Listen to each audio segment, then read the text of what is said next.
तो हमारे जीवन में कोई बदलाव जरूर आता है।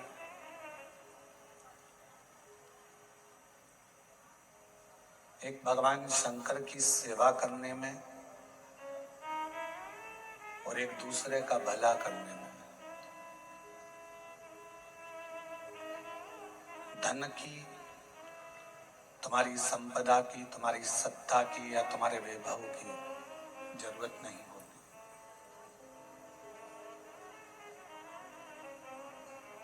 शिव जी की सेवा करना है, भगवान शंकर की अगर भक्ति करना है, भगवान शंकर का भजन करना है, सेवा करना है, उसमें भी धन की मूलता नहीं है। और आप किसी का भला कर रहे हो, उसमें धन नहीं, तुम्हारे निर्मल मन की, अच्छे मन की जरूरत हो। शिव सेवा में भी भगवान शंकर की सेवा करने में या भगवान शंकर का स्मरण करने में भी मन चाहिए और दूसरे का भला करने के लिए भी मन चाहिए।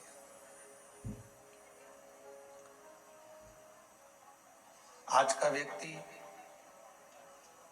भगवान को भी धन से पाना चाहता है और दुनिया को भी धन से पाना चाहता है। पर शिव महापुराण की कथा कहती है, अगर किसी को धन से पाओगे तो वो जल्दी से जल्दी छूट जाएगा। धन से पाया हुआ बहुत टिकता नहीं है, पर यदि कोई मन से आपके बीच में है, कोई मन से आपसे जुड़ा हुआ है, कोई मन से आपके संग लगा हुआ है, तो वो इतनी जल्दी हार मानने वाला नहीं होता। वो आपकी आखिरी मंजिल तक आपका साथ निभाने वाला होता है।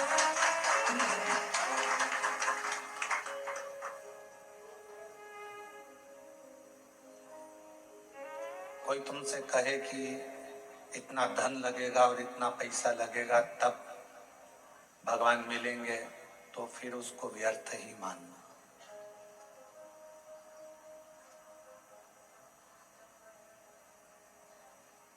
कोई तुमसे कहे कि इतना पैसा लगेगा और आपको आशीर्वाद मिल जाएगा, तो आप उसको व्यर्थ ही मानना। उसकी कोई मूलता नहीं है। हम अपने व्यासपीठ से, अपने इस व्यास गादी से हम बार बार कहते हैं, अगर कोई तुमसे हमारे लिए भी कहे कि सियोर वाले महाराज जी का हम आशीर्वाद दिला देंगे, समझ लेना पक्का झूठ बोल रहा है। क्योंकि हम 4 दिन तो मिलते ही नहीं है, 5वें और 6ठे दिन जो आता है उससे मिलना हमारा कोई उसका शुल्क नहीं रहता, कोई धन नहीं रहता, कोई संपदा नहीं रहती। केवल आप आए और आपका और हमारा मिलना हुआ, 2 क्षण आपका आशीर्वाद हुआ और उसके बाद आप जाए। पर कोई संपदा, कोई धन से ना परमात्मा मिलता है और ना गुरु मिलता है। वो कोई और गुरु होंगे जो तुमसे पैसा लेकर तुम्हारे पास में समय 1-2 घंटे का, आधा घंटा का दे देंगे। हमारे पास इतना समय भी नहीं हम आपको आधा घंटा दें। हम तो केवल आप सामने आए, श्री शिवाय नमस्तुभ्यम, क्योंकि हमारे शास्त्रों में ऐसा वर्णन आता है कि जब भजन का बल आपका और आपके गुरु का दोनों बढ़ता है, तो गुरु केवल कृपा की दृष्टि ही कर देता है, तो कुछ मांगने की जरूरत नहीं पड़ती, अपने आप करने की। किसी का भला करना है, उसके लिए धन है आपके पास में कि नहीं है, उसकी महत्वता नहीं। किसी का भला करने का मन में अगर भाव आ गया कि मुझे इस बच्चे की स्कूल की फीस जमा करना है, तो भगवान खुद व्यवस्था आपके पास करेगा। आपने मन में बना लिया कि मुझे इस व्यक्ति का इलाज करवाना है, इसके पास दवाई नहीं है, गोली नहीं है, भगवान स्वयं उसकी व्यवस्था करेगा। आपने मन ही नहीं बनाया किसी का भला करने का या भगवान का भजन करने का या स्मरण करने का और सोचा धन के बल पर मुझे भगवान मिल जाए या धन के बल पर मैं किसी का भला कर दूं, वो ठीक नहीं। सबसे मूल है आपका मन, आपका हृदय, आपका चित्त, आपकी वृत्ति।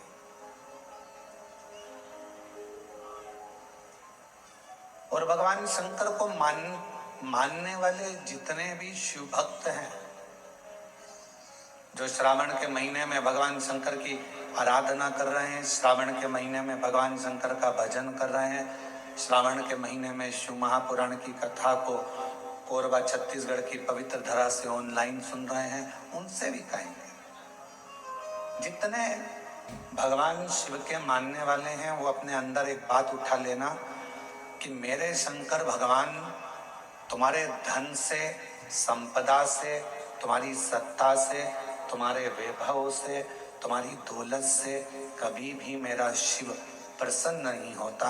मेरा भगवान, तो तुम्हें जो निशुल्क एक लोटा जल मिला है, बेलपत्र वृक्ष पर निशुल्क मिली है, और जल की धार और बेलपत्र एक चढ़ाकर आप बाबा को अपना बना सकते हो, शिव को अपना कर सकते हो। अब उसमें कोई आपका शुल्क नहीं लगा है। एक लोटा पानी में आपका कोई शुल्क लगा है क्या? अपने घर का लोटा, अपने घर का पानी, यहाँ तक शिव महापुराण ने कहा कि मंदिर का पानी भी नहीं उठाना, मंदिर का लोटा भी नहीं उठाना, अपने घर से लेकर जाओ, अपना दर्द सुनाने के लिए, अपने मन की बात भगवान को कहने के लिए अपने साथ अपना जल लेकर जाओ।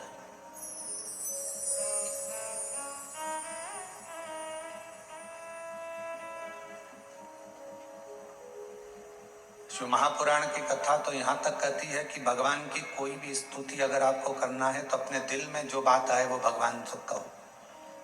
किसी की पढ़ी पढ़ाई, किसी की सुनी सुनाई स्तुति भी हमको नहीं करना, खुद की स्तुति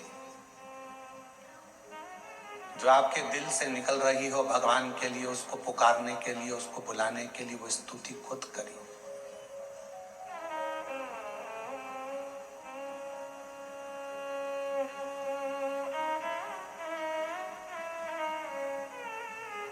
हम ये भी नहीं कहेंगे कि आप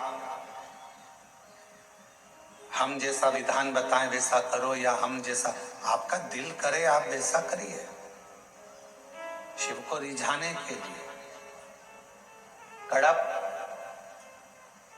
एक ऐसा भील वन में रहने वाला, उसके पास में कुछ भी नहीं था, केवल उसने गांव के किसी व्यक्ति को पूजन करते देख लिया था और वो भी पूजन करना प्रारंभ कर दिया। पांव से तो उसने जलाधारी के आसपास में पड़े हुए फूल पत्ती को हटाया, मुंह में भरे हुए पानी को शिवजी पर चढ़ाया, जो उसके पास में मांस आदि था उसका भोग लगा दिया। अब उसकी साधना, उसका तप कितना बड़ा कि ब्राह्मण देव ने, पंडित जी ने भगवान शंकर के शिवलिंग को पिंजरे में बंद कर दिया था। पिंजरे की एक तान टूट गई लोहे की, शिवलिंग पर जाकर लग गई, शिवलिंग में से खून बहना प्रारंभ हो गया, रक्त बहना प्रारंभ हो गया। कड़प आया, उसने देखा मेरे शंकर भगवान का नेत्र लग गया, नेत्र में ये लोहे की तान लग गई, आंख फूट गई। हाथ लगाया, खून नहीं रुका, कपड़ा लगाया, रक्त नहीं रुका। तब उसने अपनी त्रिशूल से आंख निकाल ली और वही शिवजी के शिवलिंग पर लगा दी, वही। और भगवान शंकर उसी समय प्रकट हो गए। ना मैं तुझे जानता हूं, ना तू मुझे जानता है, केवल तेरी भक्ति। और इतनी विचित्र। कड़प से पूछा तुझे मांग क्या चाहिए? कड़प ने कहा बस इतना दे दीजिए कि संसार में रहने वाला कोई मनुष्य जिसको कुछ भी नहीं आता, आपका मंत्र भी नहीं आता, आपकी साधना भी नहीं आती, आपकी स्तुति भी नहीं आती, पूजन करने का तरीका भी नहीं आता, अगर वो आड़ी टेढ़ी भी पूजन करे, कैसे भी आपके मंदिर तक पहुंच जाए, बस आप जैसे मुझ पर कृपा करे हो ऐसी ही कृपा उस पर भी कर दो।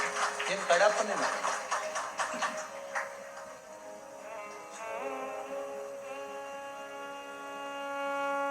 मेरे शंकर भगवान तुम्हारी स्तुतियों से, मेरे शंकर भगवान तुम्हारे बहुत बहुत सारा कि 100 लोटे जल चढ़ाओगे तो शंकर जी प्रसन्न होंगे, 1.25 बेलपत्र चढ़ाओगे तो शिव जी प्रसन्न होंगे। भगवान शंकर के लिए कड़क व्रत करोगे, कुछ भी खाओगे पियोगे नहीं तो शंकर भगवान प्रसन्न होंगे, या अपना घर छोड़ दोगे तो शंकर भगवान प्रसन्न होंगे, या भगवान शंकर को शहद चढ़ाओगे या शंकर भगवान को रस चढ़ाओगे, ये चढ़ाओगे तो शंकर भगवान प्रसन्न होंगे। नहीं रे भाई, शंकर जी को प्रसन्न करने के लिए एक तो दिखावा मत करना, आडंबर मत करना, भगवान शंकर को प्रसन्न करने के लिए कहीं से कर्जा मत करना, भगवान शंकर को प्रसन्न करने के लिए केवल तेरा दिल, तेरा मन हृदय से बैठ जाना और मुख से ओम नमः शिवाय, ओम नमः शिवाय, श्री शिवाय नमस्तुभ्यम का उच्चारण करना। जो तेरे पास में है वो शिव को समर्पित करना, जो तुझे बोलना आता है, जो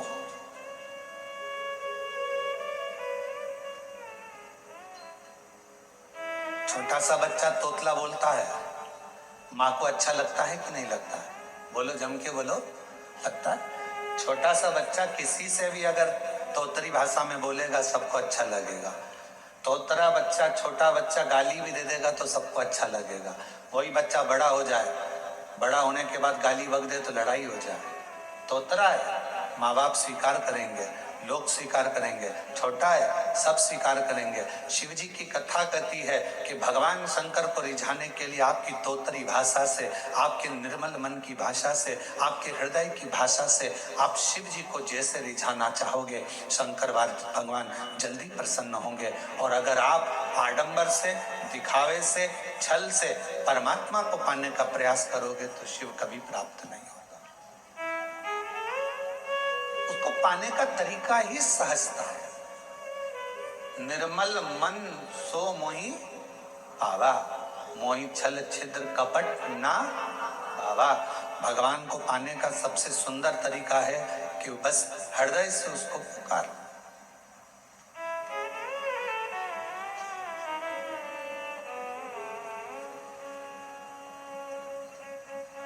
बारिश पड़े तो छाता लिया जाता है और दुख पड़े तो शिव का नाम लिया जाता है। केवल जब दुख आए, तकलीफ आए, कष्ट आए, परेशानी आए, थोड़ा सा भी जीवन में अगर लग रहा है कि हमारी कष्ट की जिंदगी चल रही है, हमारे परेशानी का जीवन चल रहा है, उस समय पर शिव नाम लेना प्रारंभ कर दो, श्री शिवाय नमस्तुभ्यम कहना प्रारंभ कर दो। धीरे धीरे उसका नाम उच्चारण करना प्रारंभ कर दो। घर के दरवाजे पर श्री शिवाय नमस्तुभ्यम लिख दो, गाड़ी पर, बंगले पर, दुकान पर, जायदाद पर उसका नाम लिख दो कि अब हमारे बस का नहीं है, लोग हमको तकलीफ दे रहे हैं, कष्ट दे रहे हैं, अब दुनिया हमारे से नफरत कर रही है, पर मेरे बाबा तू मुझे निभा लेना। पूरी जमीन, जायदाद, मकान, गाड़ी, खुद सब कर श्री शिवाय नमस्तुभ्यम लिख दो, उसके सुप्रत कर दो। एक बहन ने एक पत्र लिखा था कल कि रुद्राक्ष क्यों पहना जाता है, तुलसी की माला क्यों पहनी जाती है? रुद्राक्ष पहनने का कारण क्या है? तुलसी की माला पहनने का कारण क्या है? क्यों रुद्राक्ष पहना जाए, क्यों तुलसी की माला पहनी जाए, उसका कारण क्या है? हम आपसे पूछते हैं, सब बोलना। एक कटोरी में शक्कर ले लो, ठीक है, उसमें तुलसी का थोड़ा सा दल डाल दो, क्या बन गया? जम के बोलो, प्रसाद बन गया। भोजन है, भोजन की थाली में जब तक तुलसी का दल नहीं डाला तब तक वो प्रसाद नहीं हुआ। तुलसी का एक पत्ता, थोड़ा सा दल भोजन की थाली में डल गया, क्या बन गया? इतना बड़ा भगोना भरकर नुक्ति बनी है, सेव बना है, प्रसाद बना है, उसमें थोड़ा सा तुलसी का दल डाल दो, क्या बन गया? प्रसाद। अब शिव का प्रसाद कैसे बनता है? तो कहा भगवान के प्रसाद में जो सामग्री हो उसमें बेलपत्री डाल दीजिए, रुद्राक्ष का भाग उसके अंतर्गत, अर्थात भगवान शंकर स्वयं मां महागौरी से कहते हैं, हे महागौरी, हे गौरी, हे महागौरी। जैसे तुलसी भोजन में डालने पर प्रसाद बन जाती है, उसी तरह संसार का मनुष्य जब किसी रुद्राक्ष को अपने गले में धारण करता है तो वो मेरे लिए प्रसाद बन जाता है, मेरा अपना बन जाता है। उसको मैं स्वीकार कर लेता हूं, वो मेरा अपना है। अब प्रसाद को आप लोग नाली में फेंकते हो क्या? प्रसाद को आप गटर में फेंकते हो क्या? प्रसाद को आप कहीं गलत जगह डालते हो क्या? नहीं, क्योंकि वो प्रसाद बन गया। गले में अगर रुद्राक्ष की माला आ गई, एक रुद्राक्ष तुम्हारे गले में लाल धागे में पड़ा हुआ है, तुलसी की माला तुम्हारे गले में पड़ी हुई है, आप भगवान का प्रसाद हो। अगर चलते फिरते मौत का किसका ठिकाना, मृत्यु का किसको भरोसा, कब प्राण छूट जाए। अगर हमारे गले में रुद्राक्ष पड़ा है, तुलसी की माला पड़ी है और हमारे प्राण छूट भी गए तो हम वो प्रसाद हैं कि हमें नरक में नहीं पटका जाएगा, गलत जगह पर नहीं पटका जाएगा, हमको श्रेष्ठ जगह पर रखा जाएगा। प्रसाद को नाली में नहीं डालते, प्रसाद को गटर में नहीं डालते। रुद्राक्ष पहनने वाला, तुलसी की माला धारण करने वाले को गलत जगह पर नहीं भेजा, गलत जगह।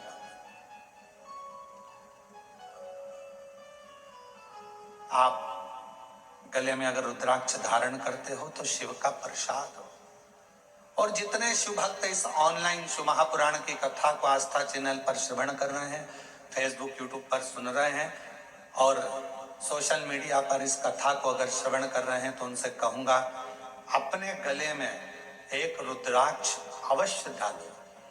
तुलसी की माला भी अगर है तो भी एक रुद्राक्ष जरूर डालो। क्यों? अगर गूगल पर सर्च करोगे, फेसबुक यूट्यूब पर सर्च करोगे, इंस्टा पर सर्च करोगे तो उसमें आपको मालूम पड़ेगा एक रुद्राक्ष यदि हमारे गले में होता है तो हमारी बीपी, शुगर, थायराइड, इन सबको लेवल में रखता है। और वो ना शुगर बढ़ने देता है, ना शुगर घटने देता है, ना बीपी बढ़ने देता है, ना बीपी घटने देता है। एक रुद्राक्ष अपने गले में होना चाहिए।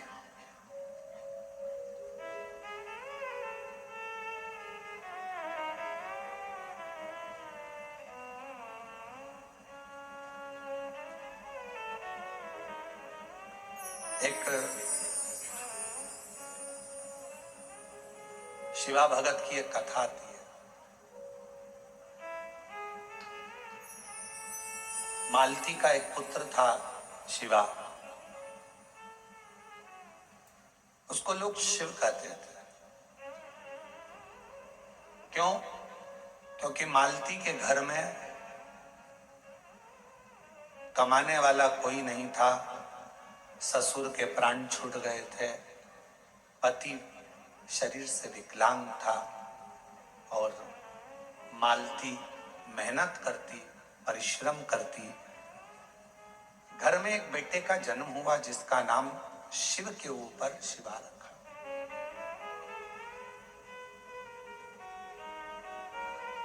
पति विकलांग है, पत्नी कमाने जाती है, मेहनत करती है, परिश्रम करती है।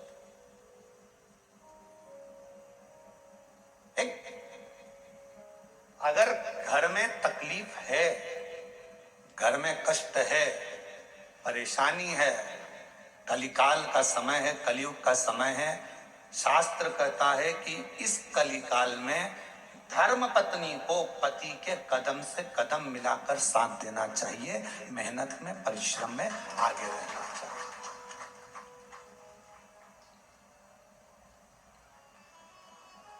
वो समय गया जिस समय पर नारी केवल चौके का काम करती थी और लोग गाली देते थे, अपशब्द कहते थे, ताना देते थे, वो घर में रह लेती थी। आज का समय एक बेटी अपनी सेना को लेकर जाती है और पूरे पाकिस्तान को हिलाकर आ जाती है। आज का वो युग है। आज का वो युग है कि एक बेटी पूरे पाकिस्तान को हिलाकर आ जाती है। आज का वो युग है एक बेटी अंतरिक्ष में जाती है और अंतरिक्ष का छोर पाकर वापिस आ जाती है। आज का वो युग है, एक बेटी साइंटिस्ट बनकर पूरे साइंटिस्टों को ज्ञान प्रदान करती है। आज का वो युग है।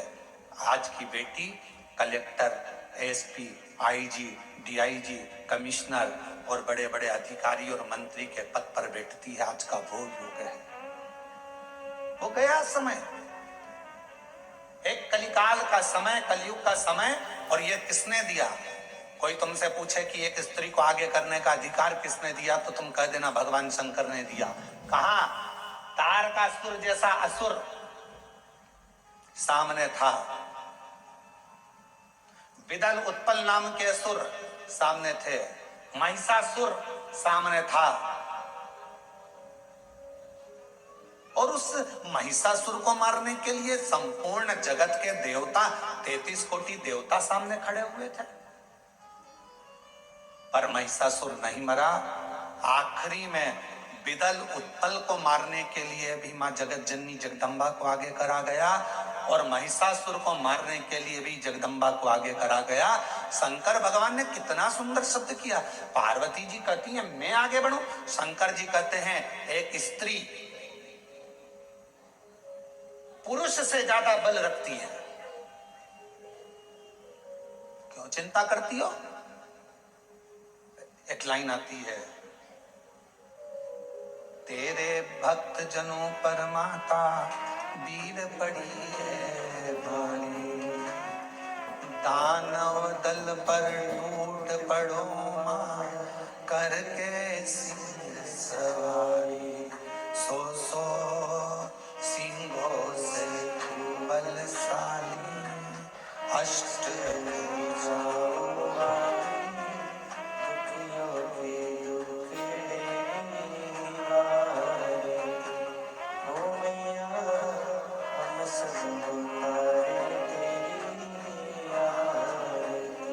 सिंह जम के बोलो जरा, फिर से लाइन बोलो, सो सिंहों से बलशाली अष्टभुजा दुखियों के दुख। 100 सिंहों से तू बलशाली है जगत जननी, 100 सिंहों से। अब जरा विचार करिएगा, किसी व्यक्ति को अगर संबोधित किया जाता है ये तो शेर है, मतलब वन ओनली एक, और बहू को सम्मानित किया जाता है 100 पे भारी है। बोलो सही है कि गलत है? एक व्यक्ति को संबोधित किया जाता है वन ओनली, शेर है। और अगर स्त्री को संबोधित किया जाता है तो कभी कभी सास भी कह देती है मेरी बहू तो 100 पे भारी। किसकी सुने? 100 पर भारी। इतनी बोलती है, इतना बोलती है कि 100 लोग बोले इतना बोलती, इतना तेज है, इतनी तेज, पूरा मार्केट करके गाड़ी उठाए भुड़ भुड़ करके जाए, पूरा मार्केट करके 100 पर भारी। बोलो बोलो सत्य है कि गलत है? संबोधन अब किसी व्यक्ति के लिए ये तो शेर है, शेर ओनली वन, और वो 100 पूरी 100 मारी। 100 सिंहों से बलशाली अष्टभुजाओं वाली दुखियों के दुख हारे। ओ मैया हम सब उतारे तेरी आरती। अब 100 सिंहों के बराबर उसमें बल है। शंकर भगवान आज के युग में, कलयुग में अगर स्त्रियां, नारियां आगे आकर कार्य कर रही हैं, स्त्रियां आगे बढ़ी हैं, तो इसमें सबसे बड़ा योगदान, सबसे बड़ी कृपा मेरे देवाधिदेव महादेव की है, जिन्होंने पार्वती जी को आगे करा, मां जगदम्बा को आगे करा। तू असुरों को मार सकती है, तो भद्रकाली बन सकती है, तो कुष्मांडा बन सकती है, तो स्कंदा बन सकती है, और एक समय ऐसा आए तो तू अन्नपूर्णा भी बन सकती है। याद करिए जब पूरा विश्व भूख से बिलख रहा था, पूरा विश्व, अकाल पड़ गया पूरी सृष्टि में, तड़पने लगे लोग, पक्षी मरने लगे, पशु मरने लगे, मानव मरने लगे, कुछ नहीं बचा। शिव अखंड समाधि में डूबे हुए थे और शंकर भगवान अखंड समाधि में थे। देवता आए शिव जी से प्रार्थना करने के लिए, शिव जी उठते नहीं। ब्रह्मा जी आए, शिव जी उठते नहीं। इंद्र आए, शिव जी उठते नहीं। अखंड समाधि में लगे भगवान देवाधिदेव महादेव, उठने का नाम नहीं।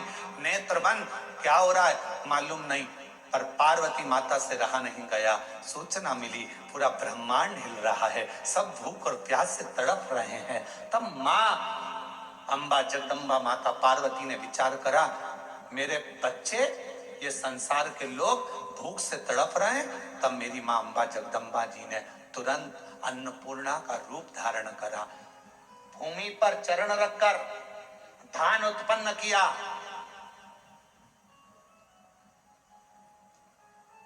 धान उत्पन्न किया और चरण रखकर धान लेकर मेरी मां थोड़ा सा अन्न का भाग लेकर, जो मेरी अन्नपूर्णा माता ने जीवों का भरण पोषण करना प्रारंभ करा, तो माता जी को अन्नपूर्ण सदा पूर्ण शंकर प्राण वल्लभ है।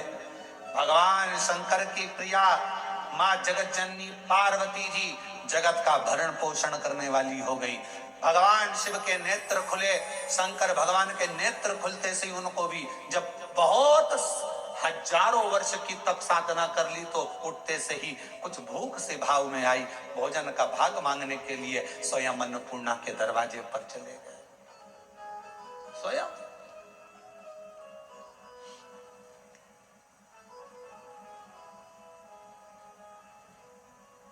जब जगत पूरे विश्व में हाहाकार मचती है तो वो अन्नपूर्णा बन जाती है। अगर नारी को अगर शक्ति दी है तो किसने दी? शिव ने। शंकर भगवान कि सारे चरित्रों को उठाकर देखिएगा, केवल देवाधिदेव महादेव अपना अर्ध नारीश्वर स्वरूप का दर्शन कराते हैं। आधा शिव आधा पार्वती। पार्वती तू मेरी शक्ति है, शक्ति ही शिव है और शिव ही शक्ति है, दोनों। अब उसको समझने वाला समझे, ना समझने वाला ना। मालती बेटे का नाम शिवा रख दिया। पति पांव से विकलांग था, करता कुछ नहीं था। अकेली मेहनत करने जाती है, परिश्रम करती। अब दुनिया की रीति है, जब एक नारी पुरुष की तरह आगे बढ़कर काम करती है और आगे बढ़ने का प्रयास करती है, तो दुनिया के लोग ताना देने का प्रयास करते हैं। उसका विल पावर कमजोर कैसा करा जाए, उसको तोड़ा कैसे जाए, उसको झुकाया कैसे जाए, उसको अंदर से तोड़ने का प्रयास करते हैं। पर जितनी भी मेरी बेटियां इस कथा को सुन रही हैं, जितनी मेरी जीजियां इस कथा को सुन रही हैं, जितनी मेरी माताएं इस कथा को श्रवण कर रही हैं, दुनिया का कोई व्यक्ति तुम्हें कितना भी ताना दे दे, कितनी भी गाली दे दे, तुम्हारे ऊपर कितना भी अपशब्द कह दे, तो भी अंदर से टूटना मती, दमदारी से चलते रहना, आगे बढ़ते रहना। तुम्हारा कर्म तुम्हारा जवाब देगा, तुम्हारा कर्म तुम्हारा जवाब देगा। तुम तो बढ़ते चलो, हाथी की अलमस्तता में आगे बढ़िए, कुत्ते पीछे चिल्लाते रहेंगे। कुत्तों की वो औकात नहीं होती जो सामने आकर भोग दें, कुत्ता हमेशा पीछे ही भोगता है। तुम अपनी अलमस्ती में चलो मेरी बहनों, तुम अपनी अलमस्ती में चलिए मेरी जीजियों, अपनी लगनता, अपनी कर्मता। मैं मेहनत करूंगी, पढ़ाई करूंगी, परिश्रम करूंगी, मैं आगे बढ़ूंगी। लोग ताना देंगे, अपशब्द कहेंगे, गालियां देंगे, आपके बारे में आड़ा टेढ़ा विचार रखेंगे, पर आप एक हाथी की तरह बढ़ते चले जाना, क्योंकि कुत्ता पीछे ही भौंकता है, हाथी के सामने नहीं आ पाता। कुत्ते का काम है पीछे भौंकना, वो हाथी के सामने नहीं आ पाता, क्योंकि कुत्ते को भी मालूम है कि हाथी के पांव में वजन है, सामने आऊंगा तो दुमस देगा, इसलिए कुत्ता केवल पीछे ही भौंकता है, उसके वहीं तक सामर्थ्यता है।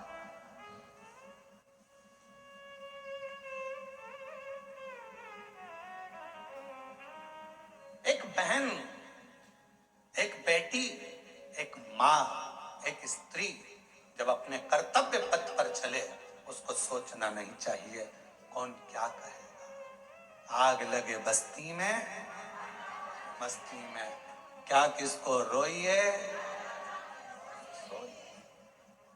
कौन कहेगा, क्या बोलेगा, बोले। हम तो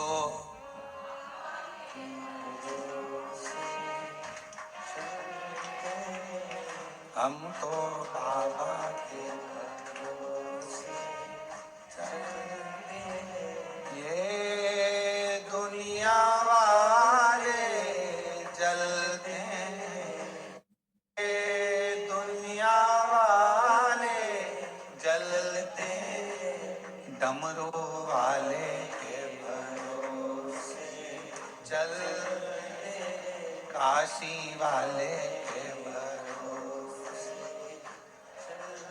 अपनी मस्ती में। मेरी बहनों, मेरी जीजियों, मेरी बेटियों, अपनी मस्ती में अपने कर्तव्य पथ पर आगे बढ़ो। गली गली में कुत्ता मिलेगा, क्या हाथी सबसे भिड़ता है? बोलो बोलो, जम के बोलो। गली गली में कुत्ता मिलेगा, क्या हाथी सबसे भिड़ता है? नहीं। हाथी को मालूम है ये भोगता रहेगा, अपन बढ़ते रहेंगे, फिर अगले गांव जाएंगे, फिर अगली जगह जाएंगे, फिर चिल्लाएंगे। इनका फर्ज है चिल्लाना, क्योंकि पैदा ही इसलिए हुए हैं कि इनको चिल्लाना ही है। अपना कर्म, अपना कर्तव्य, अपने को आगे बढ़कर जाना, अपना कर्तव्य, आगे बढ़ते चलो, बढ़ते चलो। शिव कथा कर रही है। मालती ने विचार करा कि घर को चलाना है, बेटे का जन्म हुआ है, बेटे का नाम शिवा रखा है। शिव कहती है माँ। धीरे धीरे बच्चा एकांत रहने लगा, समय बीता। एक दिन माँ काम में लगी रहती, बच्चे को घर में जब भरण पोषण का कुछ ना पड़ा, कुछ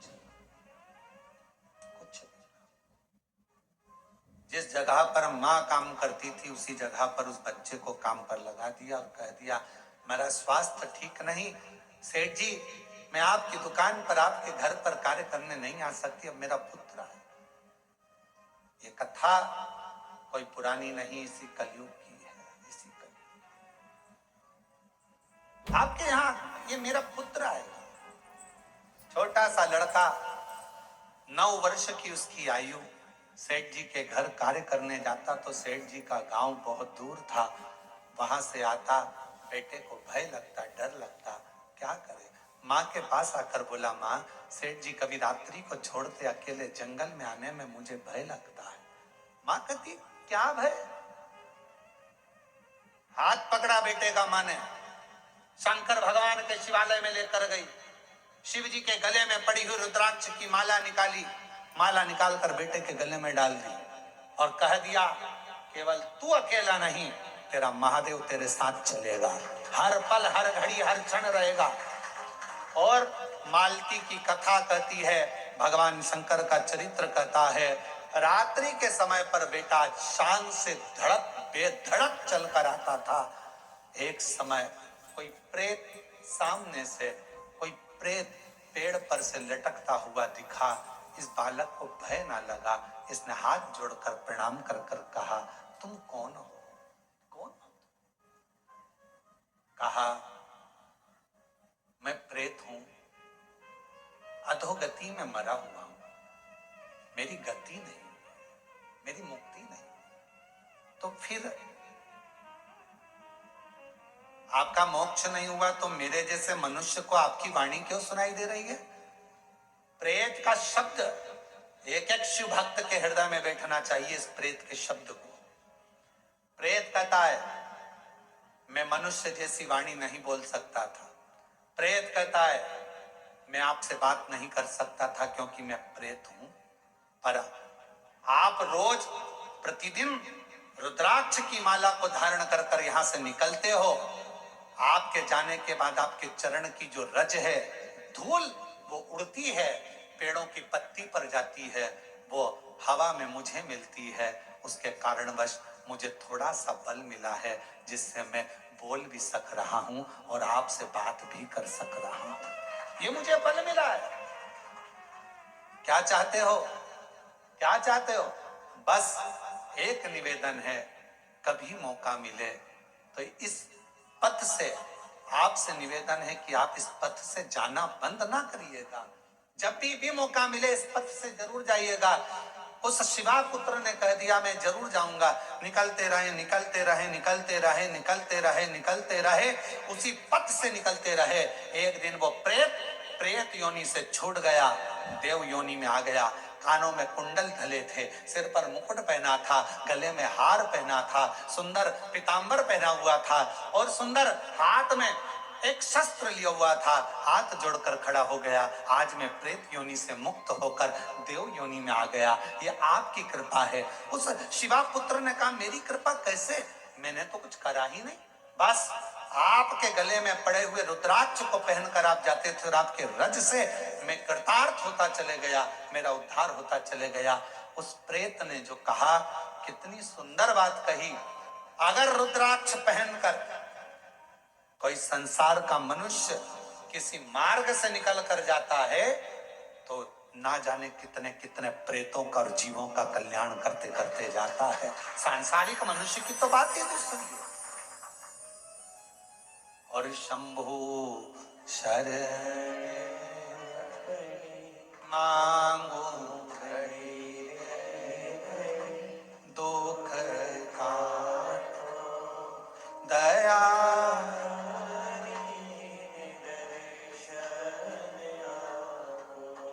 शंभो शरण मांगू घड़ी रे दुख काटो दया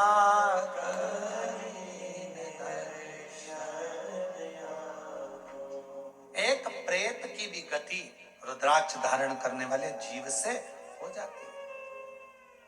माताएं कहती हैं कि रुद्राक्ष पहनना चाहिए, क्यों नहीं? हम तुलसी की माला पहने कि रुद्राक्ष पहने, दोनों पहनो, कोई दोष तो नहीं लगेगा। कहां लिखा कि तुलसी पहनने वाले को रुद्राक्ष नहीं पहनना चाहिए, रुद्राक्ष पहनने वाले को तुलसी नहीं पहनना चाहिए? जब भगवान राम भगवान शंकर जी की आराधना करते हैं और शंकर जी भगवान राम की आराधना करते हैं तो दोनों के लिए समता है। किसी के लिए ना तुलसी से वेद ना रुद्राक्ष से वेद, दोनों धारण कर सकते।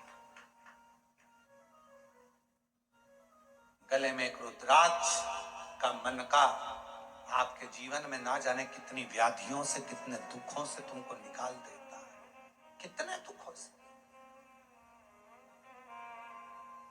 एक पत्र है, देखिए।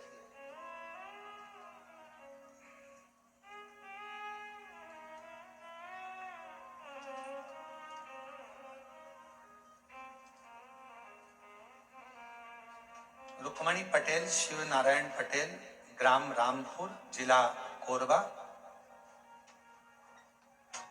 रामपुर करतला, छत्तीसगढ़ से। 12 वर्ष तक मेरे यहां संतान का सुख नहीं हुआ। हमने मेडिकल टेस्ट कराया, टेस्ट भी करवाया, सब कुछ करवाया, पर संतान का सुख नहीं हुआ। तब किसी ने कहा कि सफेद आंकड़े की जड़ का प्रयोग करो और भगवान शंकर का पशुपति व्रत करो, टीवी पर कथा आती है वो सुनो। हमने सब कुछ किया। फिर बाद में जब संतान का सुख नहीं आया तो फिर वापस व्रत किया और कोकड़ी में आपकी कथा थी वो श्रवण करी। बाबा की ऐसी कृपा हुई गुरुदेव, मेरे बाबा ने 12 साल के बाद मुझे संतान दी। मैं बाबा को प्रणाम करता हूं।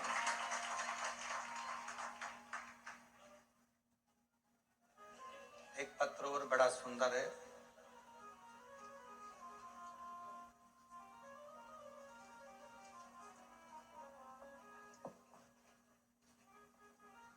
एक रुद्राक्ष के जल की क्या महत्वता इस पत्र में देखिए। मेरा नाम श्रीमती रितु टिक्सेना, ग्राम हरदी बाजार में रहती हूँ। हरदी बाजार की पुत्रवधू हूँ। बाबा, शादी के 12 वर्ष के बाद 2023 में मेरे गर्भ में मुझे तकलीफ हुई। पहले डॉक्टरों को दिखाया तो बच्चेदानी में छाले बता दिए, फिर डॉक्टर को दिखाया तो गर्भाशय में बच्चेदानी में 7 गठाने हो गए। घबरा गए। डॉक्टर ने कहा ये गठानों की जांच होगी, मालूम पड़ेगा कि कौन सी बीमारी है। हम लोग घबरा गए। तब किसी ने कहा कि सीहोर जाकर अगर वहां का रुद्राक्ष लाया जाए, और सीहोर गए। वहां से आकर गुरुजी हमने पशुपति व्रत भी किया, रुद्राक्ष को पानी में गलाकर उसका जल पीना प्रारंभ करा।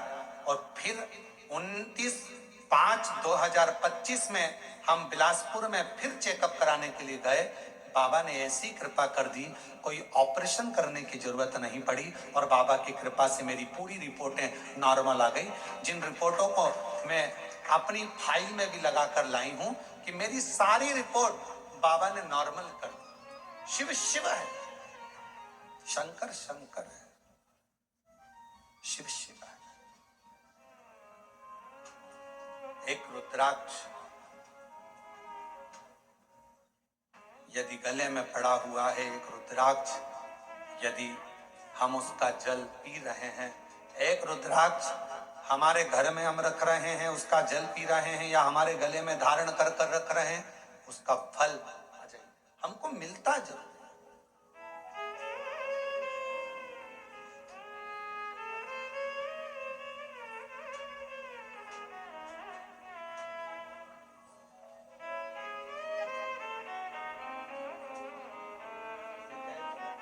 इसको ठीक है,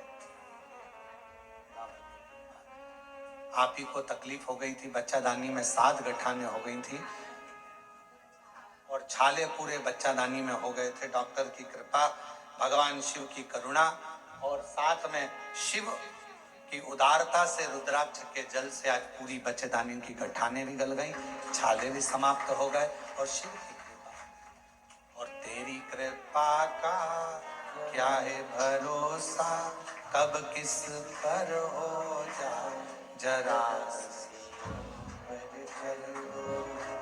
जरा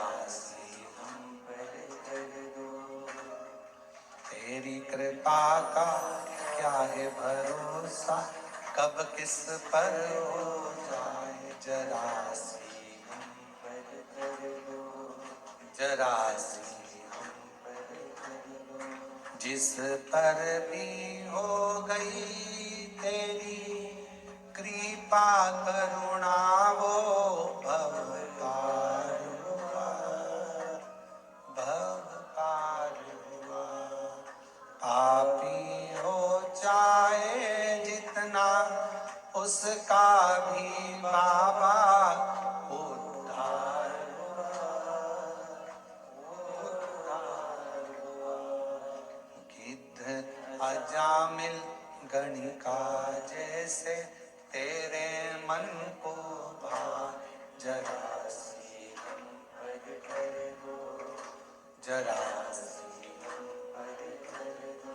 तेरी कृपा का क्या है भरोसा, कब किस पर हो जाए जरा सी हम पर कर दो, जरा सी हम पर कर दो। शिव कृपा, शिव करुणा। एक छोटा सा रुद्राक्ष गले में पड़ा रहना, डले रहना, कितनी कितनी तकलीफों से, कितने कितने दुखों से, कितने कितने कष्ट से वो रुद्राक्ष आपको निकाल देता, कितने कष्टों से।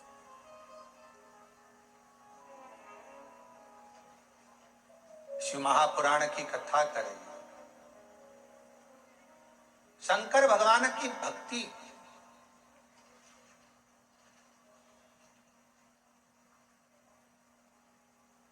किसी का भला करने में और भगवान शंकर का भजन करने में धन मूल नहीं, मन मूल है। मन, आप कितना भजन करते हो, धन से भगवान कभी प्रसन्न नहीं हो सकता।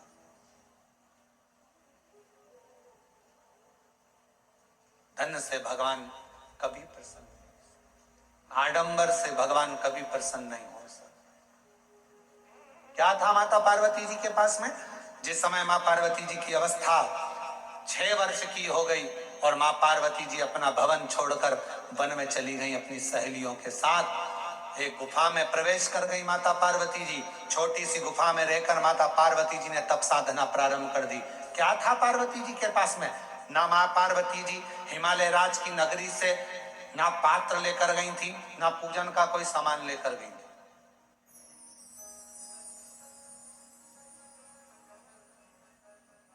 कोई वस्तु माता पार्वती जी लेकर नहीं गई।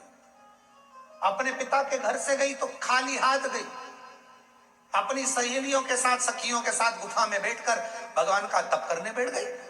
जब पार्वती जी ने देखा कि मैंने हजारों समय निकाल दिया, वर्ष निकाल दिया, शिव जी प्रसन्न नहीं होते, शंकर भगवान सामने आते ही नहीं। और आपको पहले भी कथा में कहा, तप से भगवान को प्रसन्न करना कोई साधु, कोई सन्यासी, कोई तपस्वी, कोई साधक, कोई उपासक तप से भगवान को प्रसन्न कर सकता है। योग से, साधना से भगवान को कोई तपस्वी, साधक प्रसन्न कर सकता है। आप और हम तो कलयुग में रहने वाले हैं। आप तप करते हो क्या? आप करते हो तो बात दूसरी, हमसे तो नहीं बन पाता। हमसे तो केवल एक ही काम बनता है, सारी समस्या का हल जल। तब हमसे भी नहीं बनता। कोई हमसे कहे तुम साधना में बैठते हो, नहीं साहब, हम तो एक ही काम करते हैं। जय सुबह से लेकर शाम तक जितना समय मिलता है, श्री शिवा नमस्तुभ्यं, श्री शिवाय नमस्तुभ्यं। फिर कोई पूछे आपने क्या खाना छोड़ दिया, आप क्या फलाहार करते हो, तो हम जहां रुके हुए हैं वहां आकर हमारी जीजियों से पूछना, जो प्रसाद बनाती हैं उनसे पूछना क्या व्रत रखते हैं? नहीं, भोजन करते, 2 रोटी सुबह, शाम को 1.5 रोटी, इससे ज्यादा नहीं। भजन का बल, स्मरण, अपनी भक्ति। और छत्तीसगढ़ आते हैं तो चावल जरूर खाते हैं, वो जरूर खाते हैं। बाकी की जगह पर अगर कथा करने जाते हैं तो अपना सुबह का 2 रोटी है, शाम की 1.5 रोटी है, चावल प्रसाद भी नहीं लेते। कोई बाजार का तुम्हारा मीठा वीठा कुछ आप पूछिएगा, जो प्रसाद बनाते हैं कोई मीठा वीठा बाजार का नहीं, कोई चीजें नहीं, केवल साधारण भोजन, बाबा का भजन और आनंद। इससे ज्यादा क्या करना? भक्ति करो, भजन करो, स्मरण करो, कीर्तन करो, मंत्र जाप करो, श्री शिवाय नमस्तुभ्यम जपते जपो। जितना भजन कर सकते हो उतना करो, जितना मंत्र जाप कर सकते हो उतना।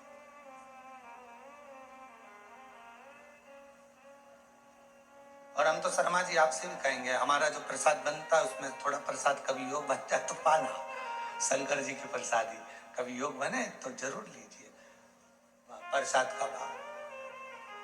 और बनाने वाला भी कौन होता है? माताएं तो रोटी सेकती हैं और हमारे पंडित जी सब्जी से बनाते हैं, या आशीष भैया सब्जी बना देते हैं। जो भाजी अपने बच्चे लोग बना दे, पा लिया आनंद। शिव तत्व की प्राप्ति हो। शिव तत्व ना हमसे तब बनता, और हमें भरोसा है आपसे भी नहीं बनेगा। आपसे कोई कहते पेड़ के नीचे बैठी रहे, सिर पे पल्लू लेके बैठे 4 घंटे, तो बनेगा? घर छोड़ सकते हो? नहीं। नदी पर जाकर बैठ सकते हो? थोड़ा सा नदी में पानी बड़ा, बारिश में तो पीछे खसक जाओगे, तुरंत नहीं बन सकता। ना हमसे तब बन रहा है, ना साधना बन रही है, ना हमसे कोई ऐसा व्रत बन रहा है। पहले के व्रत आज के व्रत में अंतर है। आज के व्रत में तो पेट भरकर फलाहार कर लो, फिर भूख लग जाती है, फिर सेव फल खा लिया, केला खा लिया, पपीता खा लिया, रात्रि के फिर फलाहार की तैयारी, फिर वो खाने के बाद फिर दूध पीने की तैयारी, फिर आधी रात को फिर पति को नींद नहीं आ रही, पति बोले तेरा व्रत है, हाँ आज एकादशी है। पति ने मन में सोचा 11 बार खा लेती, एकादशी पूरी हो जाती, क्यों ना खा। व्रत नहीं, ना हम तप कर पा रहे, ना साधना कर पा रहे, ना व्रत कर पा रहे, कली काल में, इसलिए तुलसीदास बाबा ने लिख दिया कलयुग केवल नाम आधारा। इसलिए तुलसी बाबा ने लिखा कलयुग में कुछ नहीं बने तो एक काम करो, राम राम राम राम जपते रहो, शिव नाम जपते रहो, कृष्ण नाम जपते रहो। तुम्हारे दिल में जो बैठ जाए, जिसका तुम भजन कर सकते हो उसको भजो। भगवान का भजन करने में मन लगा लो। तुम जितना जपोगे आडंबर से दूर रहोगे, तुम जितना जपोगे सबसे दूर रहोगे। इसलिए कलिकाल में एक नियम बना लिया, सारी समस्या का हल जल।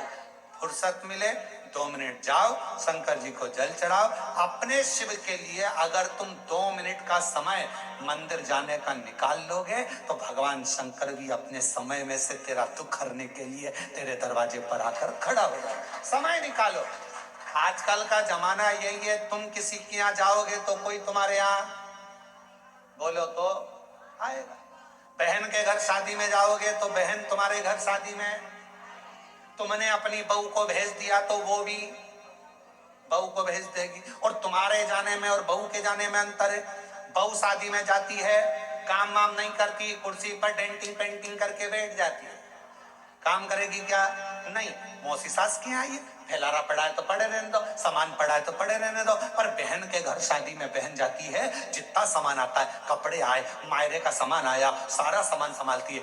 मिठाई के डब्बे इधर रखेगी, बर्तन उधर रखेगी, सामान उधर रखेगी, बहन संभालेगी, बहू नहीं। अब तुम्हारे यहाँ शादी में तुमने बहू को भेजा तो उसने भी बहू को भेज दिया। तुम आती तो वो भी, तुमने संभाला तो वो भी संभालती। हमारी जीजी ने हमारे यहाँ काम संभाला था भैया, उसके घर काम आया है, हम भी जाके संभाल लेंगे क्योंकि हमारी बहन ने हमारे यहाँ संभाला था। उसी तरह जैसे तुम अपने रिश्तेदार को शादी में भेजते हो तो वो अपने रिश्तेदार को भेजता है। अब तुमने कह दिया मम्मी कथा हो रही है तुम चली जाओ, तो भगवान भी कह देगा जब अंतिम समय आएगा, ये मरने वाली है, यमराज तू चले जा, तू चले। और अंतर देखिए, बहन आती तो काम करती, भगवान आता तुझे लेने के लिए भोलेनाथ तो नंदी पर बिठा कर ले जाता, डमरू बजाता बजाता। देवराज ब्राह्मण को लेकर गया था नंदी पर बिठा कर, नरसिंह जी को बैठा कर लेकर गया था। और अगर यमराज आता है तो नंदी पर काय पर बिठा कर ले जाता है? नहीं, पाड़े की पूंछ से बांध कर ठोकता ठोकता दे धम दे धम दे धम। खूब मोबाइल पे झूठ बोली थी, खूब दिया। दिन भर चैटिंग में लगी रहती थी, जरा सा कोई गलत लिखता था फेसबुक पर कमेंट्स करती थी, उंगली पर रखेंगे और दोचेंगे, इसी से चलाती थी खूब व्हाट्सएप। दोचो, चिल्लाएगी क्षमा कर दो, मुझे माफ कर दो, एक बार वंस मोर फिर जन्म दे दो, मोबाइल नहीं चलाऊंगी, और चलाऊंगी तो शिव पुराण देखूंगी, फिर कुछ नहीं देखूंगी। भगवान बोले शिव पुराण की आड़ में चैटिंग करती रहती, फिर मारा, फिर खूब धुएगा। चलते चलते फिर याद आया मेरी नीले कलर की साड़ी एक बार भी नहीं पहनी। यमराज से कहा भगवान प्लीज क्षमा कर, बहुत दुख हो रहा है मुझे।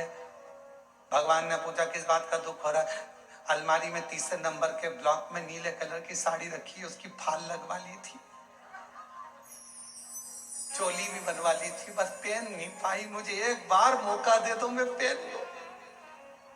और हमारे मोहल्ले में नया पार्लर खुला है, उसके पास एक बार भी नहीं थी, कृपा करो। यमराज ने फिर दिया धर के चल। किस काम की वो जिभ्या जो भगवान का भजन ना कर पाए, किस कान का वो श्रवण जो भगवान की कथा ना सुन पाए, और किस काम का वो मस्तक जो भगवान के आगे झुक ना पाए। किस काम, क्या करे वो सब? कि पापीड़ा मुख से राम नहीं निकले, राम नहीं निकले रे श्याम नहीं निकले, वो कहीं जाने हरी भजना में जीवन गवाए दियो सजना में। भजना में मन नहीं लगा, सजना में मन लग गया। हम तो कई बार कथाओं में कह देते हैं, लोगों को बहुत बुरा लगता है कि आप जितना समय दर्पण को देती हो ना, जितना समय दर्पण को देती हो ना, जितनी देर कांच के सामने रहती हो, पेंसिल से लाइन खींचना, डब्बा भरना, फिर सुरमा लगाना, फिर डेंटिंग पेंटिंग, जितना समय दर्पण में देती हो उसका आधा समय भी अगर मेरे शंकर को दे दिया तो सुंदरता मेरा शिव देगा। आधा समय निकालकर भगवान शिव को दीजिए। और पुरुषों से निवेदन है, जितना समय फालतू की चर्चा में, व्यर्थ की बातों में, व्यर्थ के कमेंट्सों में और व्यर्थ की बातों में लगाते हो ना, उतने में से आधा समय निकालकर मेरे शंकर के मंदिर में अपनी पत्नी को साथ लेकर एक लोटा जल चढ़ाने जा, तेरी पूरी जिंदगी सवर जाएगी। थोड़ा सा समय निकाल। अभी कावड़ चल रही है, पूरे भारत में कावड़िया कावड़ लेकर जा रहे हैं। जितने कावड़िया भारत की भूमि पर कावड़ लेकर जा रहे हैं, उनके चरणों को मैं नमन करता हूं। कोरबा की इस भूमि से मैं दंडवत प्रणाम करता हूं कि कावड़िया सनातन धर्म को जागृत कर रहे हैं। एक कावड़िया 50 व्यक्ति को जागृत करता है, सनातन धर्म को मजबूत करता है। मैं उनको प्रणाम करता हूं। जो नवयुग बेटा बेटी, नवयुवक बेटा बेटी, माताएं, बुजुर्ग सब अपने अपने भाव से भगवान की कावड़ लेकर जा रहे हैं। और जो कावड़ियाओं की सेवा में लगे हैं, कावड़ियाओं की सेवा में जितनी बड़ी बड़ी संस्थाएं सेवा में लगी हुई है, आप कभी बाबा धाम जाकर देखो।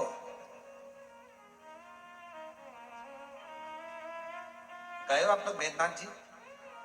बाबा धाम बैद्यनाथ गए? कावड़ भर के आए हो पहले कभी? आप लोगों ने देखा होगा, बाबा बैद्यनाथ जी के यहाँ सुल्तानगंज से कावड़ भरकर बाबा की जो कावड़ बैद्यनाथ जी पर जाती है, बाबा धाम जाती है बैद्यनाथ जी के यहाँ, पूरे रास्ते में लोग बड़े बड़े लंगर, बड़े बड़े टेंट, दूसरी दूसरी जगह से आकर खूब शहर के वासी, पूरी बिहार के लोग, पूरा उत्तर प्रदेश का लोग, वहां पर पूरा झारखंड का लोग पूरी तैयारी रखते हैं और बड़े बड़े कैंप लगाकर सबकी सेवा करते हैं। उनको धन्यवाद देता हूं, उनको प्रणाम करता हूं। साधु, आप जाओ हरिद्वार, आप जाओ उत्तर प्रदेश, काशी, बड़े बड़े संस्थाएं, बड़े बड़े सेवादार, बड़े बड़े अपने आनंद में। आप सीहोर जाकर देखिए, सीहोर में भी बहुत संस्थाओं ने अपनी अपनी सेवाओं के क्रम चालू रखे हैं, करा रहे लोगों का मुख झूठा, किसी को पानी पिलाना, किसी को चाय पिलाना, किसी को नाश्ता कराना, अपने आनंद के साथ कर रहे हैं, भगवान की भक्ति के साथ।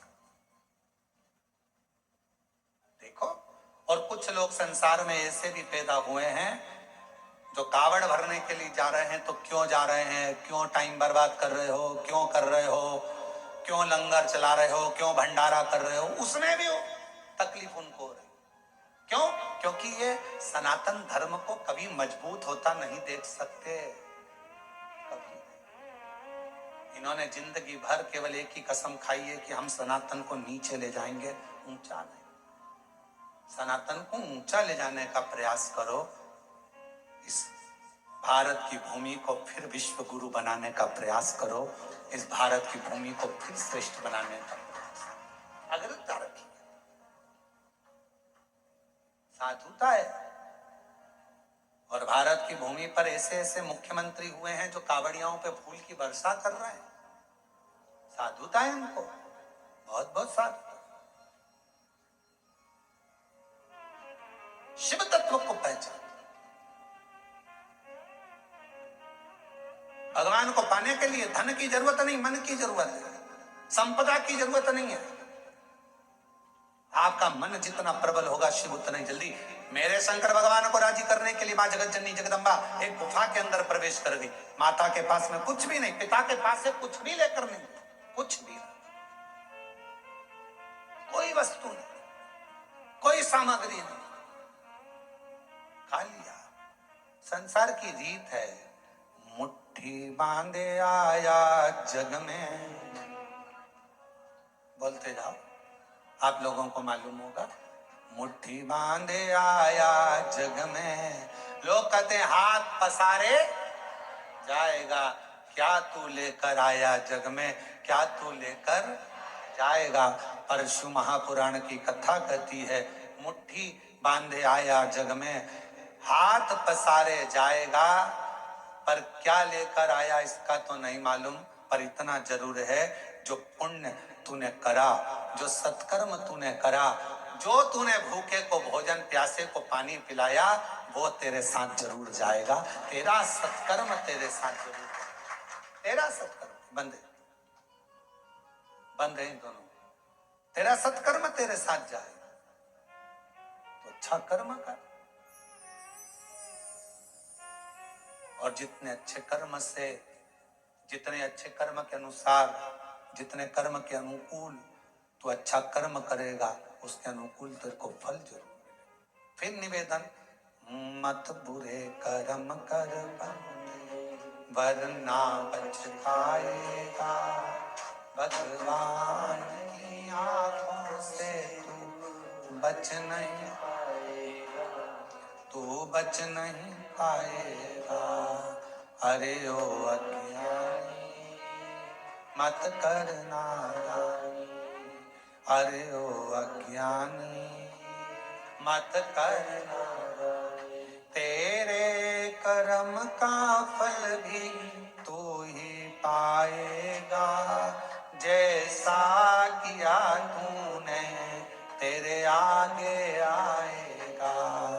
मत बुरे कर्म कर बंदे वरना पछताएगा, भगवान की आंखों से तू बच नहीं, हो गया, तू बच नहीं पाएगा। अरे ओ अज्ञानी मत करना, अपने कर्म का दंड अपने को भोगना। पर दुनिया को अपना कर्म दिखता कहाँ है?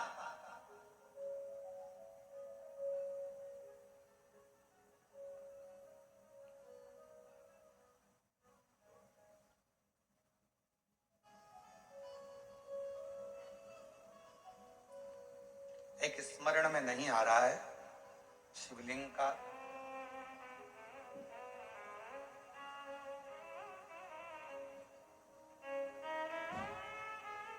ओमकारेश्वर में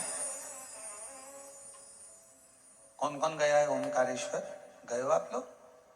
ओमकारेश्वर की, फिर बंद हो गए। ओमकारेश्वर की जब आप परिक्रमा करेंगे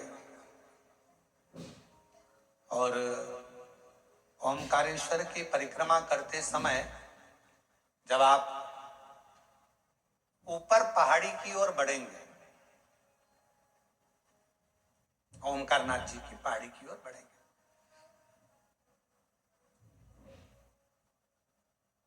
एक गौरी केदार मंदिर आता है, गौरी शंकर मंदिर। एक गौरी केदार या गौरी शंकर मंदिर का स्मरण होगा तो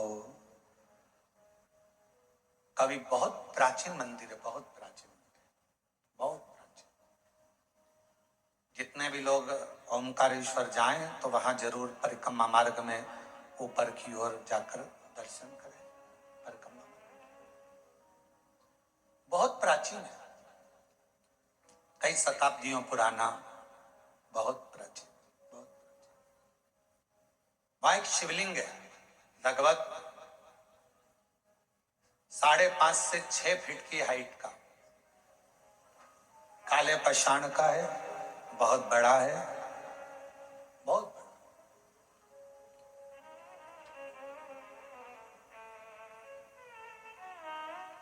जब मुगलों का राज्य हुआ,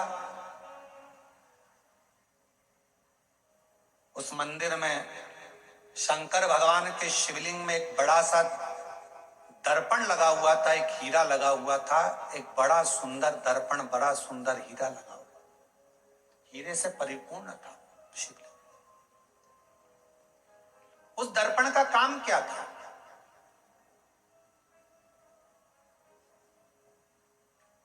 उस दर्पण का क्या काम था? उस दर्पण का केवल एक काम था, उस हीरे का एक काम था, जो उसके सामने आता था उसका पुराना जन्म और आने वाला जन्म, वो दर्पण, वो हीरा बता देता था कि अगले जन्म में क्या था, इसने क्या कर्म करा था, और इस जन्म में भोगने के बाद जो अगला जन्म पाएगा उसमें क्या करेगा। वो दर्पण जो शंकर भगवान के शिवलिंग पर जो हीरा लगा हुआ था वो बता देता था। अब उस समय पर जिन मुगलों का राज्य था वो उस मंदिर में गए और उस मंदिर में जाकर उन्होंने जैसे ही उस राजा को मालूम पड़ा, नवाब को मालूम पड़ा, उसने कहा जरा जाकर देखता हूं, देखूं जरा।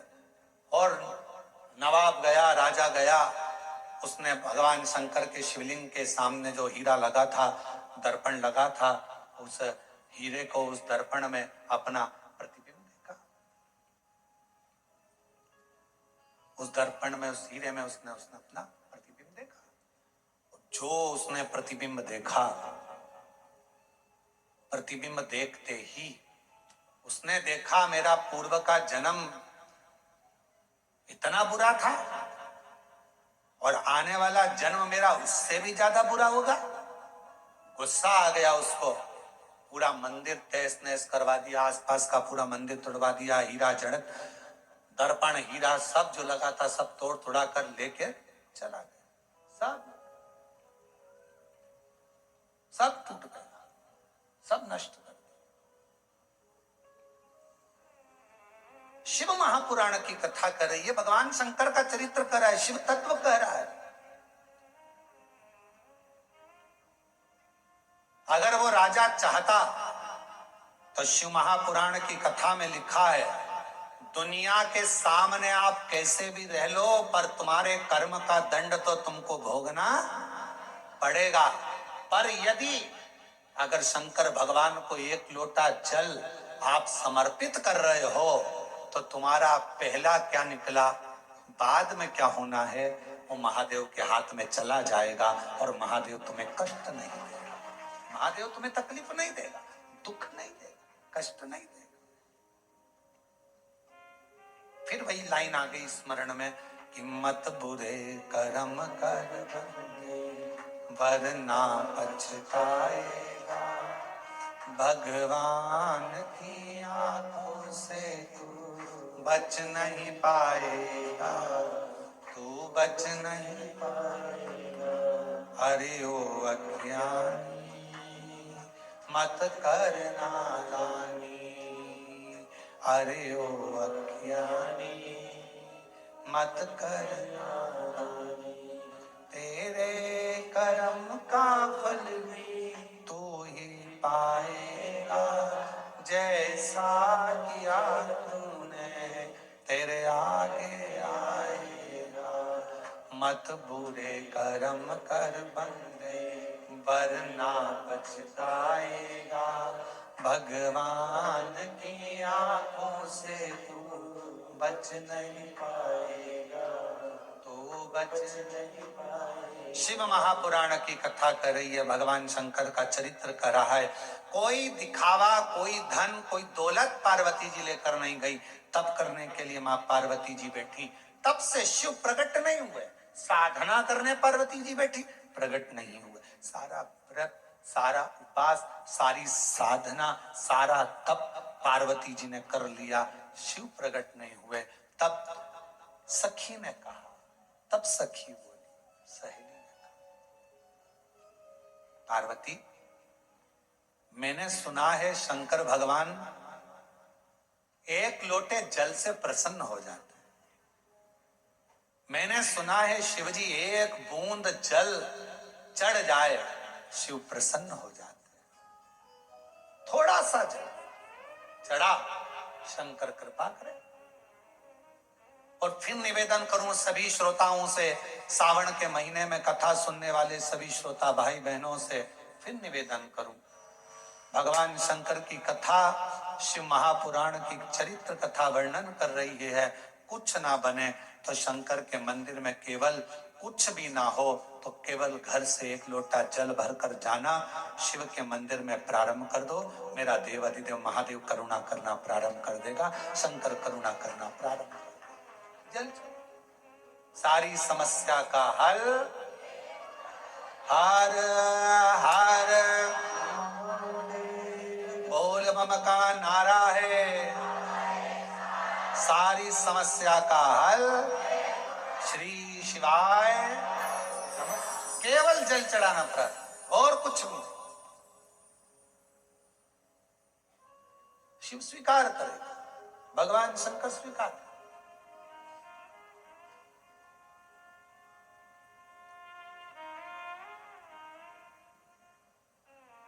शिव कथा कर रही है।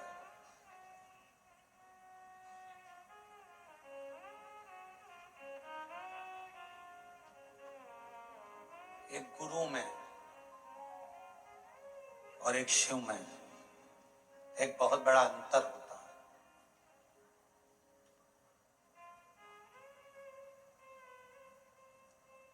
कभी कभी जैसे माता पार्वती जी को उनकी सहेली गुरु बन गई, कभी कभी कोई बेस्ट फ्रेंड, कोई अच्छी सहेली, कोई अच्छा दोस्त जो सत्संग में लगा रहने वाला है, संकीर्तन में लगा रहने वाला है, भगवान से जुड़ा हुआ हो, गुरुओं से जुड़ा हुआ हो, कभी कभी वो भी गुरु बनकर ज्ञान दे जाता है। पार्वती जी की सहेली ने पार्वती जी को ज्ञान यही भाव से दिया। जल चढ़ा, पार्वती जी ने बालू रेत का शिवलिंग बना लिया, वहीं की मिट्टी उठाकर और सहेली के कहने पर जल चढ़ाना प्रारंभ करा। और जो जल चढ़ाना प्रारंभ करा, भूखी प्यासी रहकर बेलपत्र समर्पित कर कर जो पार्वती जी ने तप साधना करना प्रारंभ करी, जल चढ़ाना, शिव के पार्थिव लिंग का पूजन करना। और शिव महापुराण में वर्णन है, लिंग पुराण में वर्णन है, स्कंद पुराण में वर्णन है, कुर्म पुराण में वर्णन है कि पार्थिव लिंग का पूजन करने वाला व्यक्ति जिंदगी में सारे सुख पा लेता है। पार्थिव लिंग का पूजन करने,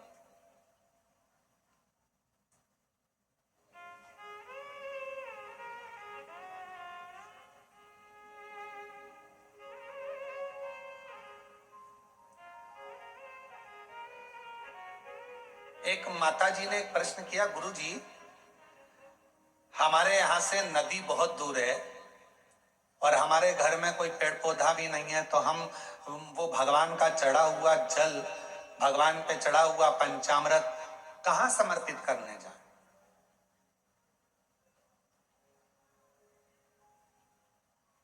हमने कहा कि मिट्टी तो है तुम्हारे घर में, तो कहा मिट्टी तो है। हमने पूछा कितनी मिट्टी मिल जाएगी? उन्होंने कहा गुरु जी ये तुम जितनी बोलो, 1 तगाड़ी 2 तगाड़ी 10 तगाड़ी, जितनी मिट्टी बोलो उतनी मिल जाएगी। हमने कहा तुम्हारे यहाँ पर बड़ा सारा थाल है? हाँ। थाल भर के मिट्टी ला सकते हो? हाँ। हमने कहा लेकर आना। हम जहाँ ठहरे हुए थे पर वहां थाल भरकर मिट्टी लाए। एक बड़ा सा आरती करते ना हमारे शर्मा जी, वो आरती करने के लिए भी थाली नहीं लाए, थाल लाए।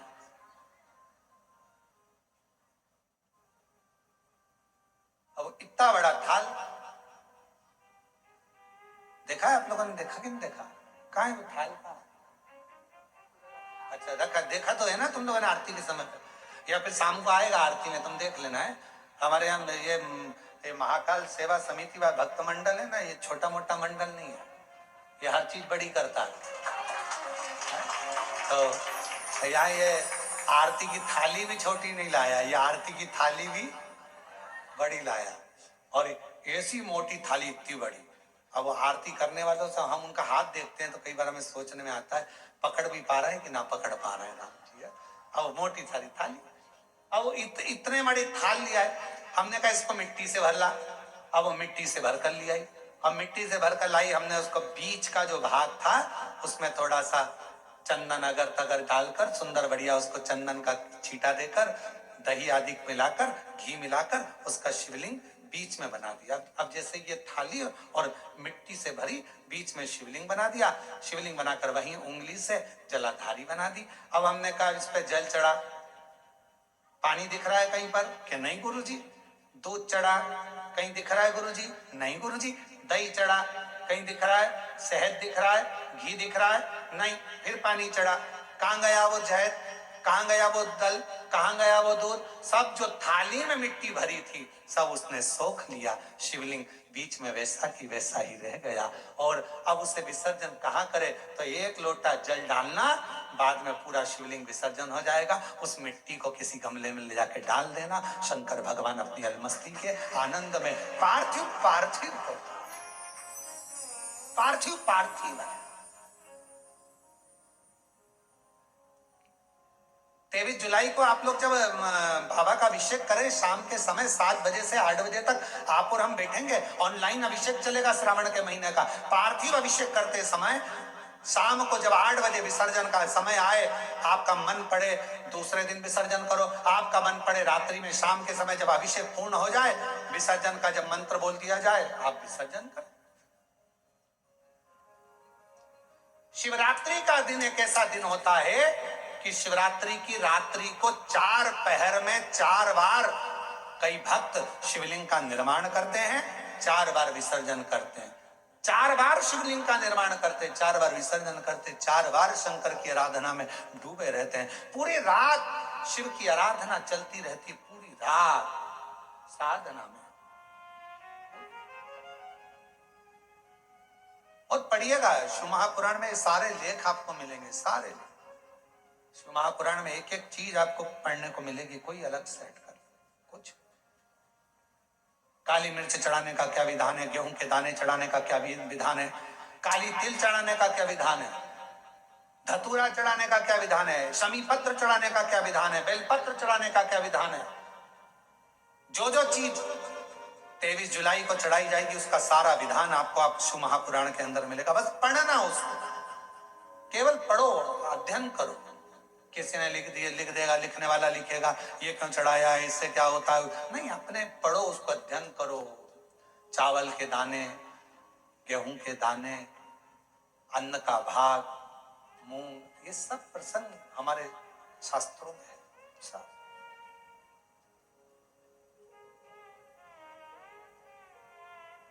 कहां से लाऊं गंगा, कहां से लाऊं,